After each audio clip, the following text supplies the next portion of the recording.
This is Alexa Hampton, and this is 52 weeks. I have been gone for a couple of weeks because COVID finally found us. But we are on the mend. And today we have an incredible designer with whom we will be speaking, Jane Churchill. I am just waiting for her to show up so I can say hi. Lobby 400 feet. And that would be my telephone ringing.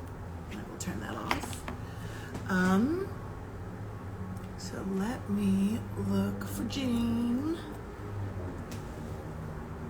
There we go. And she's in London, so she's very sweetly doing this at this hour. Hi, I'm here. How are you? Well, more to the point, how are you? I'm better, thank you. Oh, you poor thing. Do you feel ghastly or not too bad? Getting there, but my husband got hammered. Oh, did he? So he had to go into a drug trial. But he's getting better. How are Well, you look you? incredibly well on it, is all I can say.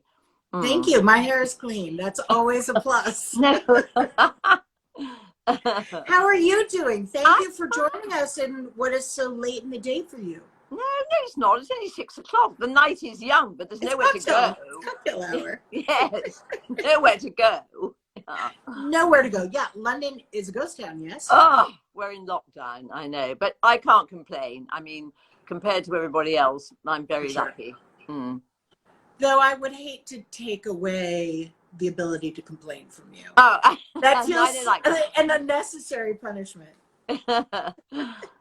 So, obviously everybody knows who you are, but I would love to ask you how you got started, because, I've only ever known you as a star in the design world, but I don't know your backstory. Well, I loved your dad. That's the first thing I must say. He was a great friend. Well, really, I got sort of started, but I mean, I had to obviously get a job, because there was no question of me going to university because they barely took women in those days. And anyway, I was too sick. Insane. Yes, far too stupid. So anyway, so I started off doing various different things, and then I opened which is quite odd to think about it now, 22. I opened a shop in the Pimlico Road where I still am 100 years Wow. later.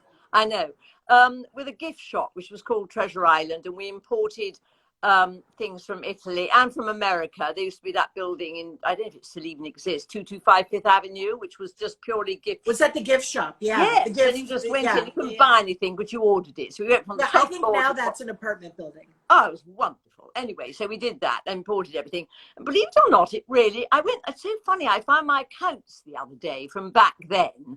And we always made a profit, not enormous, but we paid ourselves, made a profit. And then I did my own house up, and somebody said, oh, would you help me? Because they liked what I'd done. And then I thought, well, I'm not going to go on doing this for nothing. So I started alongside the gift shop as a business, which went very well. Then I got into doing fabrics and wallpaper. Again, Okay, so how did that start? Well, because the gift that's shop, already a huge jump from hanging your shingle out. Yes. And then... Well, the thing was that with the gifts, we were going abroad and buying all that sort of thing. We used to go to Italy, and neither of us, me and my partner, neither of us spoke Italian. So we used to fly to Florence, and then we had to drive to the factories. And I remember we had written down right, left, and straight on so that we could ask directions. Because there was no... That's genius. Exactly, there was no sat nav. No, how we ever got there, God alone knows. But anyway, we did. Anyway, so, and then, this was shipping, I mean, absolutely hilarious. Anyway. Rowing crew. Yeah, exactly. That was shipping. And so then we were doing this really before the department stores were importing or going abroad to buy stuff like that. So when they started doing that, I realized that I wasn't unique enough. And this friend of mine called Eric Carlson said he had this idea to do it. So we went into it together. And actually, do you know something? Your father did something so nice, because Jamie Niven was also a partner of mine. And the first year we did it, your father chose one of our fabrics to be on the tablecloths for the Parish Art Museum. Yes, yes, yes. How nice was that? I mean, talk about touching. I'm sorry, but when people are looking at you, he wasn't doing it to be nice, so I'm sure it delighted him. Yeah. No, they would not have been on those tables had it not been a beautiful fabric. Well, that's true. Fabrics It was just perfect. thoughtful anyway, Anyway, so then we did that, and then we opened that in the, shop in the Pimlico Road, and then it did so well and that actually I got a government small business loan grant for that, because my husband said, "You'll never get one of these." I thought, "How dare you? How do you know?" So anyway, nothing like the encouragement of a loved one. I know, Anyway, I went for it, and I did, because what it meant was that the government lent you the money, and if you went bust, they paid for it, and if not, you got it, without paying huge amounts of money for it. Anyway, we did, and then we moved to Sloane Street. This is rather amazing. We moved to a shop in Sloane Street. And it was the time of, it was one of Lady Thatcher's ideas. So I sent her an invitation to the opening and wrote and thanked her. And I got a letter back, which was typed. And on the bottom of it, in her own handwriting, she wrote, "You are the only person who's ever written to thank." Wow. Yeah. Anyway, so that I hope is worth millions. Anyway, so then, yeah. So then we opened that in Sloane Street. And then I went on doing my interior design as well. And then the problem about the fabric and wallpaper business is very high collateral. You have to, because you pay for every roll before it's even in the shop. And I had 3 young children, etc., etc. And in the end would have had to put up my house against it. And I thought, I just don't fancy a tent. I'm sorry. And so we sold it, and I continued the interior design, which I still do, because it's much easier to control financially, But then I also did, as you know, licensing at High Point, where they say, "Hi, y'all." And we went every year twice a year for 5 years. When was the last time you were there? Well, I mean, God knows, ages ago. How long ago was it? It is so different now. I bet it is. We did it with Drexel Heritage, which had the most beautiful, very modern, wonderful showroom, and run by the most fantastic man. And it was just really fun. And we did lamps and all sorts of different things. And it was great fun to do. It was wonderful. And what year is this? Well, I'm so bad at years. Haven't a clue. It was like 10, 12 years ago, I think. Okay. Yeah. Okay, so maybe it's not totally different, because by 10 years ago, I'm sure the first time you went to market, it was all men. Oh, yeah. I mean, it was pretty damn big, and all these amazing. And of course, when I went, everything was made. The things were made there. But then, of course, it all took off to China. Well, there's still a lot of. I think it's come back. Made in the Carolinas. I think that's true. Yes, it has. So do any of your kids have an interest? Well, the thing is that my children I've got 3 boys, and they were always dragged around on the site, by me. And my children, who couldn't have passed an exam if you held a gun to their heads, but they were actually, but my 12-year-old could rewire your house when he was that age. He could certainly replumb your washing machine when he was about 14. And so they all, used to come. And I remember Dominic saying to me, must have been 7. He said to me, because he thought my life was like his, he said, "Mummy, when's your half term?" Oh, that's so sweet. And you were like, "I don't know, I want it."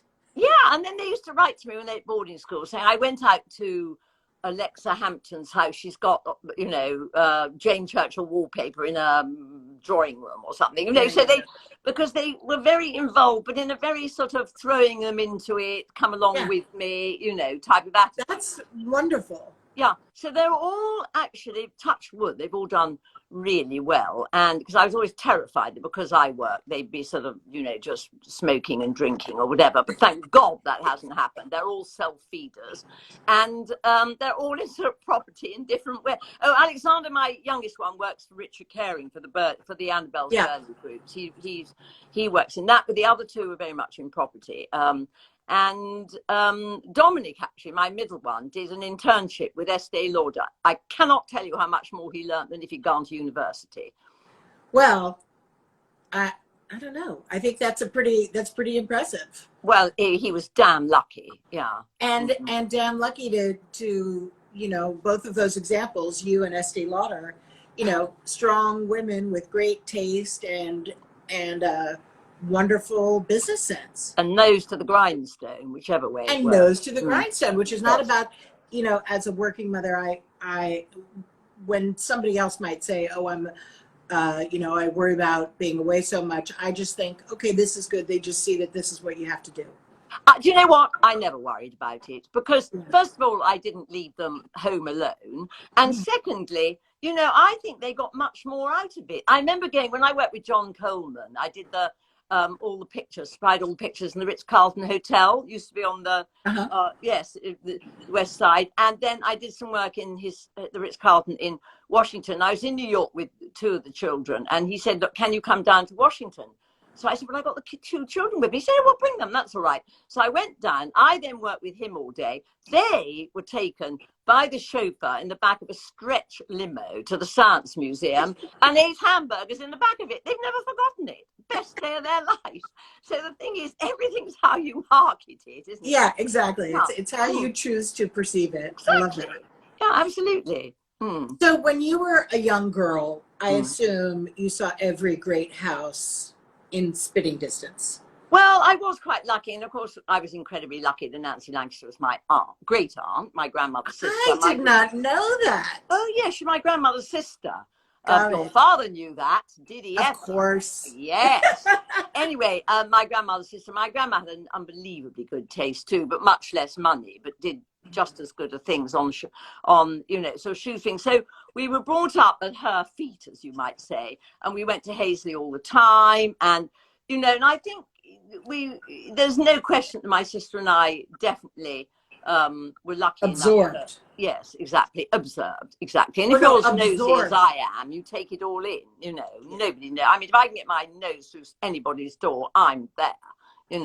I've been caught several times. It is, yeah, but I mean, I totally think you could get away with it. No one would assume that you were. I got away with it in Cornwall once. There's a very big house in Cornwall. And I used to know the man who lived there, but 100 years ago, and I didn't know his new wife. And we arrived. It's open to the public, and I arrived, and it was like 5:05, and I thought it closed at 5:30. And so I said, "Come on, let's just go and put our nose to the window." So I had my nose to the dining room window, and a woman came out and she said, "Can I help you?" I said, "Look, I'm really sorry, but I'm Jane Churchill, and I used to know your husband, 100 years ago." She said, "Come in, I've got your material in my bedroom." So there you are. Yeah. I mean, that's a warm welcome straight to her bedroom. Really. The other two I was with were hiding up trees. I said, "What did I tell you?" I do think getting to see all of those houses and to see them inhabited must have informed you and your taste and your style and understanding what's correct. Yes. But also, Aunt Nancy's was inhabited in such a way that it was never pretentious. there was always dogs and everything and just some delicious food, but it was always an incredible comfort. But it was never, it was never a statement. Do you know what I mean? It was just the way she did things and the way, and she always put herself down and, she just, and of course she was always, in the garden weeding us herself right up until she was well over 80 and she died over 90, So, I think that there's quite a lot of sort of pretension today as well, trying to achieve something which you don't really understand, For sure. I know I am pretentiously trying to achieve something I don't understand. Yeah, but you've got it. Come on. Yay! And you were taught it with your father too, I mean, either you don't take anything in or you take it all in, I'm so excited when people have ambitions for their house because it's so on this side of the pond so frequently like we're so much more casual and our interiors reflect that, and I miss the ambition of the 80s. Not that it's totally gone, but it is fun when people really want to go there. Yes, I know exactly what you mean. Yeah. But your experience of it is as the ultimate insider. And I mean, in Britain and being you, whereas I'm like twice a tourist. I'm an American and I'm, I'm just as much a tourist, don't you worry. Yeah.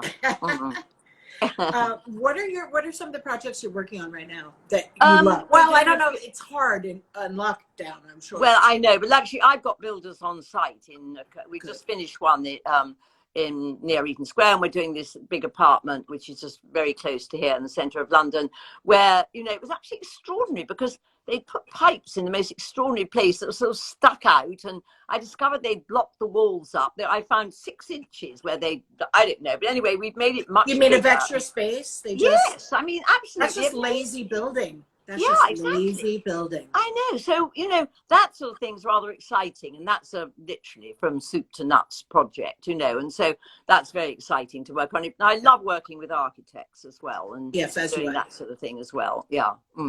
How difficult is it to do things in London? Well, we've touched wood. We've had builders on site ever since the original lockdown in several different properties. And touch wood, nobody's got COVID, you know. They all come up either on motorbikes, they drive, and we find them some places to park. They're very, very careful.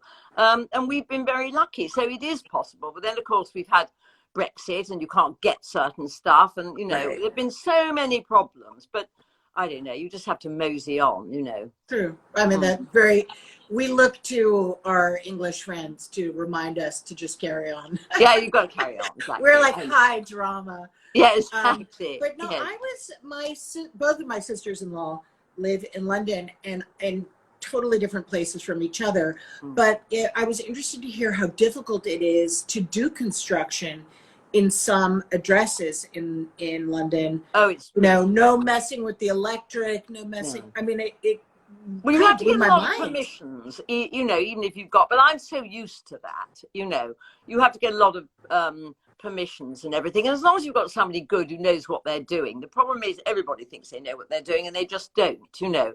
But we know how to deal with it. So it's not the end of the world. And I've been used to that. It is navigable. Forever.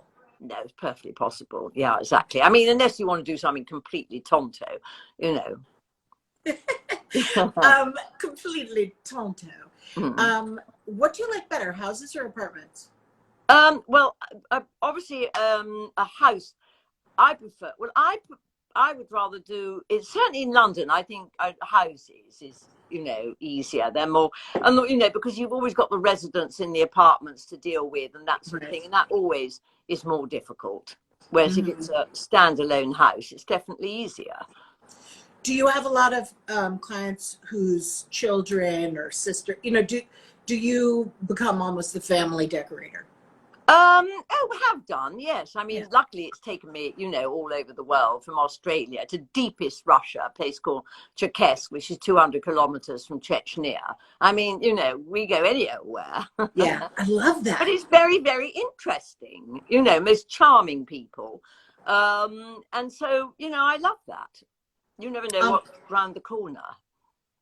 Yeah, no, I love that too. I think traveling, it just feels like an adventure. Even if I'm asked to work somewhere really crazy where it seems like logistically it's going to be frightening, I just have to remind myself, hey, this might be the only time in your life you do this. Go for it. Exactly. I feel like all of my friends who design in London specifically, you know the tricks to amplify light. And I mean, there's such a specific look, and people can be modern, they can be traditional, but they've really know every way by which to make the apartments feel brighter and happier. Yes, because that's they very have true. to. Yes, well, because our light is much grayer here. When you see the same fabrics, you know, in America, it's in a completely different light. And also you have to always remember which side the house faces, and when you get the morning sun and the evening sun, the light. I mean, you cannot choose anything without looking at it in the room it's going to be in, because it can really, really make a difference. And I don't think you're scared of dark colors, but do you relish dark colors and I prefer heavy pigment? No, I prefer light, I think, only because I have a sort of light fetish too. You know, I'd rather be in the light rather than something dark. But yeah, I think light, I mean, obviously some rooms look good dark, but not all by any matter of means. And it's now slightly become a thing to go much darker. But I always think it can be, in this country, very hard. Yeah, absolutely. And everybody digs down. Yes, right? exactly. Oh my God, they dig They to can't Australia add here. space, so Yes, you they get dig right. I know. stories underground. Yeah, they dig to Australia, but actually that stopped a bit because there've been a fair few dramas where the other day an entire house collapsed around the corner from here, literally like a pack of cards. You would not have believed it.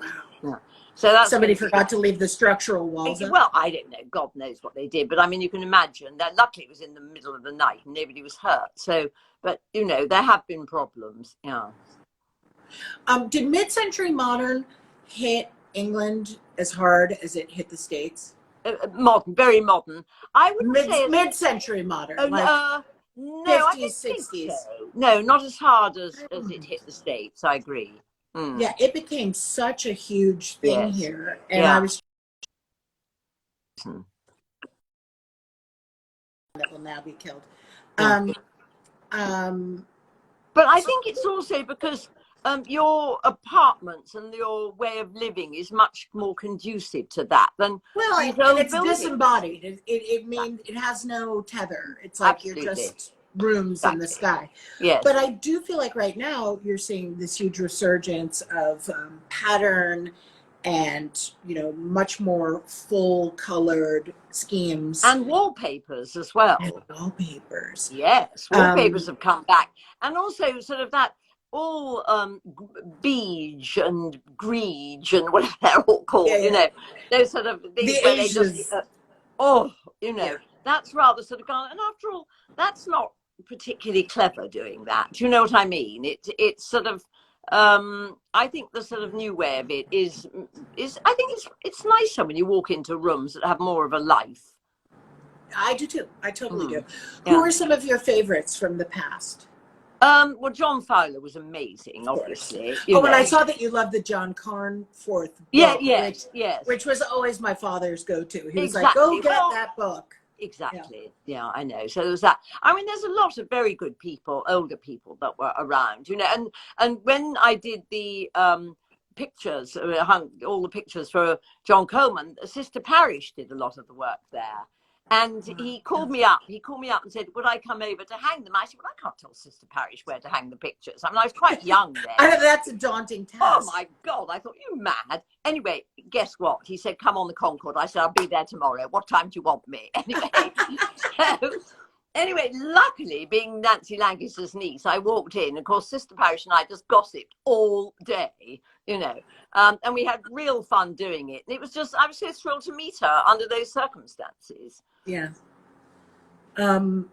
She was unbelievable. And she's also like, when I think of you, I think of her, I think of Madeleine Castaigne. Some of my favorite designers are women. Yeah, and I know. It's exciting. Yes, yeah. Yes. What does your house look like behind you? You're in a townhouse or a house? I'm in a townhouse. I'm in a townhouse in Chelsea, which is unbelievably nice. And how long have you been there? Well, this one, believe it or not, I've been here 10 years. Normally I move like a lemming, but because they put stamp duty on, you know, you don't make anything on it, so there's no point. But then, you know, I used to move as and when children disappeared and went on their way, etc., because it was too big or whatever. Just to throw out the vestiges of their history and memories. Yeah, no, because they nicked anything that wasn't nailed down, you know. So a lot of stuff they've got too, which is great that they appreciate it and don't want it all greige and beige and modern furniture. They've got, yes, exactly. Did you help them with their houses? Pardon me. No, a lot of, but Dominic really did. So no, not with the elder, but the younger one bought. My mother had a very nice house in the country that burnt down because it's a thatched cottage. Anyway, then she died, and my brother Henry and I did it up to sell. And then luckily he was able to afford to buy it. So I have helped him do that. But what it is, it's really thrown together with a lot of stuff from me, and then my poor sister Melissa died of cancer, who was also I'm decorator. So sorry. Yes, so we used a lot of stuff from, you know, that she had, Charles, my husband, and, you know, after he died. So what's really nice is it's a melange of everything, thrown together, and actually it's worked really well. And all very personal to the family. Yes, totally, you know. So did you grow up at Blenheim? No, no, because I was married. I'm not a Churchill. I was Of born. course, of course. So My no, maiden name was I just Wyndham. saw Lee Kino saying, let me see, that you had, and I was like, that's not right. No, that's But Henrietta. I, That's my niece, not yeah, me. yeah. I married Charles, and he grew up at Blenheim. In fact, he was the last person who will ever be brought up from Blenheim from the day he was born till the day, till when he left Yeah. there. Interestingly, yes. What what what did he think of that? Oh, well, he loved it because, I mean, how could you not, I mean, Well, and then, I don't know. I mean, I would yes, assume he would love it. yes, and then we always But have what an wonderful incredible Chris. thing to experience and I to be the know. last person to Yes, he's the last experience it. person who will ever be brought. I mean, his sisters and brother were brought up there, but they didn't go there till they were about 11 years onwards, because their grandfather was still alive, whereas Charles was born in the Dorchester Hotel, I might add, because it was in the war, and then went Uh-huh. straight to Blenheim. What's not to I love? mean, things are looking good. Exactly. Anyway, but we used to have wonderful Christmases there with my brother-in-law and with all the cousins and everything, and so so my children have very happy memories of it as well, which is Yeah. fantastic. Mm. It is fantastic also because, you know, to think of people living in those houses Yeah, and to yeah, see how they do it with comfort, yes, enjoying it, yes, is yes. something. It teaches you something that cannot be, cannot be taught otherwise. Well, Because it had a wonderful atmosphere. And as I say, we always were there. There were always absolutely a house packed to the rafters at Christmas. And they do these wonderful lights at Blenheim now at Christmas. And I went with my grandchildren the other day and I saw the chef that used to be there. I saw his wife then. She said, oh, God, we so missed the Christmases. I said, how could you? You had to work over Christmas. She said they were such fun because you were all so funny and amazing, And I thought, well, that's so nice that they all felt part of it too. And that's what it should be. And that is what it. I have great aspirations in the future to win the lottery And buy a stately home. Build a Blenheim-like dwelling. Exactly. Quite right. Yes. Small Blenheim for me. Yes. When you travel, do you do what you were just saying that you do in the country? It just go and see houses still, or is that something you grow out of? I mean. Well, yes, because these days it's quite a sort of paying sort of queue to get in and all that sort of thing. But I've done obviously quite a lot once, been lucky enough to. I'm more likely to go and look at things when I'm abroad than here, which is ridiculous. But I think that's true. When was the last time you went to the Soane Museum? To the Soane, I haven't been for ages. I haven't been, and it's on my list to go. I keep saying after lockdown, I'm going back again. I'm on the one that sounds very fancy, but it isn't. I'm on what's called the International Committee of the Wallace Collection, so I go there. Oh yes, I saw that. Yeah, but basically, it's a fundraising. It's very, but when we look as though we're grander than we are. But I mean, that's wonderful to be involved with something that's like your Frick Museum. And that is small and wonderful, and it was all left to the, it's fantastic. Right, to stay together. Yes. Mm. The Soane Museum, though, is definitely like one of my favorites. I can't believe you haven't been in years. I haven't been in ages. I know. But once I'm quite lazy about that. When it's on your doorstep, you come over. I totally agree. Go. I totally agree. When did you last go to the Frick? I mean, do you know what I mean? It's sort of actually, the Frick was the site of my first date with my husband. Oh well, then, so that's got a reason to go. So, yes. Yeah, exactly. But you know how when it's on your doorstep, one's rather bad about it. I have to admit. Yeah. So, where are your favorite places to go for both? I mean, don't include food because that makes it really. Oh my God, I have COVID mouth. Yes. I cannot think of COVID word retrieval. That tips the scales. But you mean here or abroad? No, abroad. Where do you go that you find that you come home from it just really jazzed and excited I've been very spoiled to go to Greece probably every year for the last, 40 years. Where do you go in Greece? Well, near Spetsi and Corfu and places like that. And it's just, I don't think you can beat it because it's not touristy and the water is beyond. And it just, when you look, where I go, it just hasn't changed for so many years. And and somewhere like Spezia, you know, there's no cars and it's mostly Greeks, and you know that is wonderful. You really don't get that in many places anymore, you know. Yeah.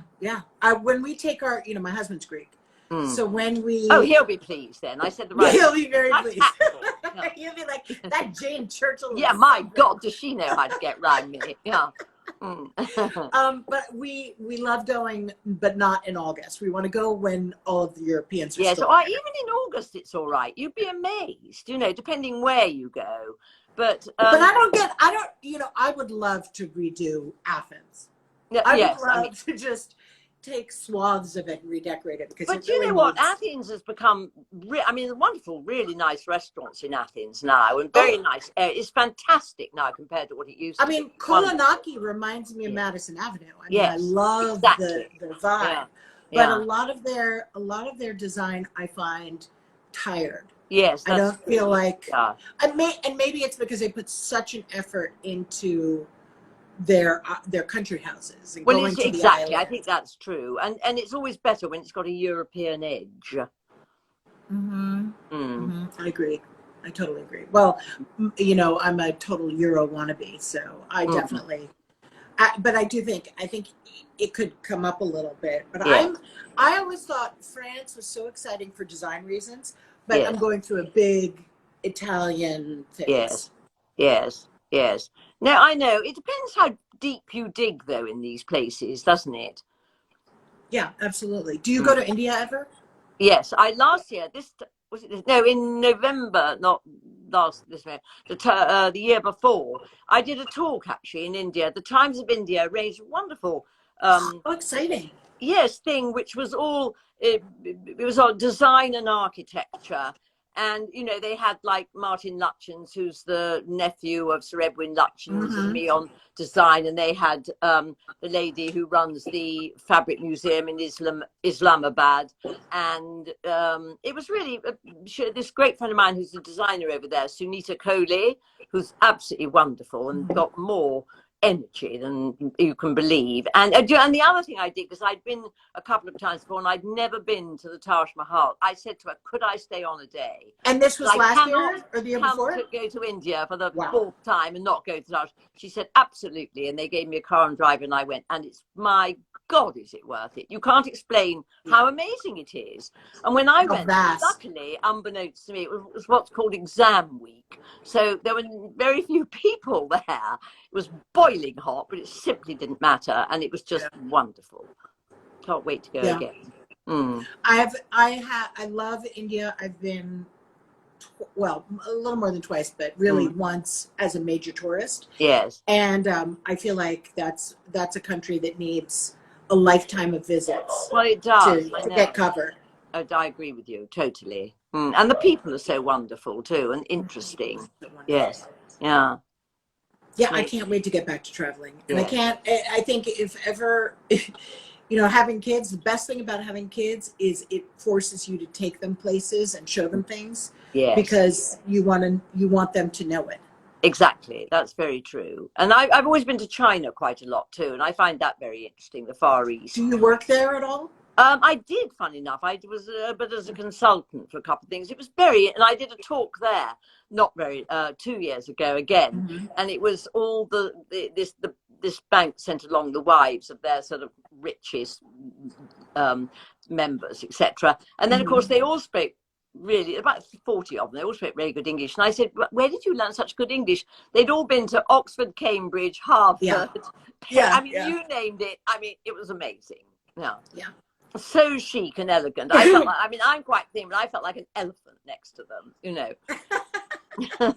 A greyish elephant. Yeah, grey, exactly. Well, I want to know where you're going the minute this is over. The first place that'll open the door to have me, because at the moment we can't go anywhere. You know. Will you really run out the minute they let you? Well, I've been asked to go to a great friend of mine in Florida, but you're not letting us in, so I can't go. Yeah, don't go to Florida. No, don't go to Florida. Anybody watching from Florida, I apologize, but I feel like that is not the place you want to go just yet. No, I can't go exactly, but it's my ex-partner in my business who lives there, and so I often go there. But I mean, but just anything, because I know I'd get the sun and the sea, but I just long for the sea and the sun. But then, further down, I mean, I love going to Morocco. I go there quite a lot, which I love. And there you can unearth some things too. Oh, yes. Mm. And I just, do you know this gentleman in Madagascar who does this embroidery? What's he called? Simon Pierre.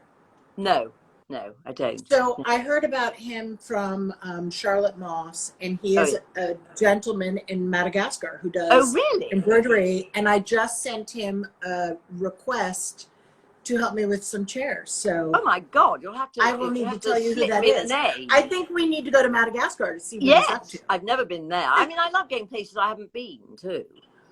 I feel like it's food for us. We have to, because we need to ingest all of that influence so that we can use it in our work. Yeah, and you find new things and different ways of looking at things. It's fantastic. Yeah. Somebody's asking what city in Morocco is. Oh, well, I go to Marrakesh.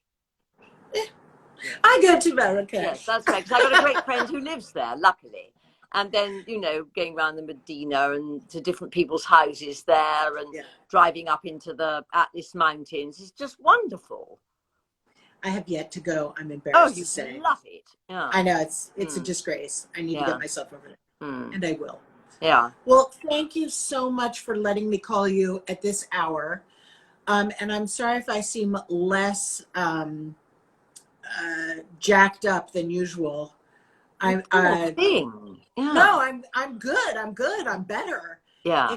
It's it takes as you said, toll, I shouldn't complain. I'm so lucky. Yes. But it really it's no joke. This no, exactly. COVID. I know. And you can two of my sons had it, but they're fine. But they were quite tired. One of them was quite tired for a bit after. And I think someone says come to Qatar. I've been to Qatar. I've worked in Qatar. I have not been to Qatar. Get me over there. I went to Qatar like 15 years ago. Yeah, it was wonderful. I think we should do a ladies tour and lecture series with you and me, and maybe a couple more if we like them, and make them make people in these amazing places. Yes, exactly. Bring us over. I'm on. Yes. I want to. As soon as I can get a COVID passport, which is what they're talking about now. Yeah. Have you had the vaccine? Yes, I had the AstraZeneca one. You don't get to choose here because it's all on the National Health, and I was getting the AstraZeneca one. So no South Africa for you.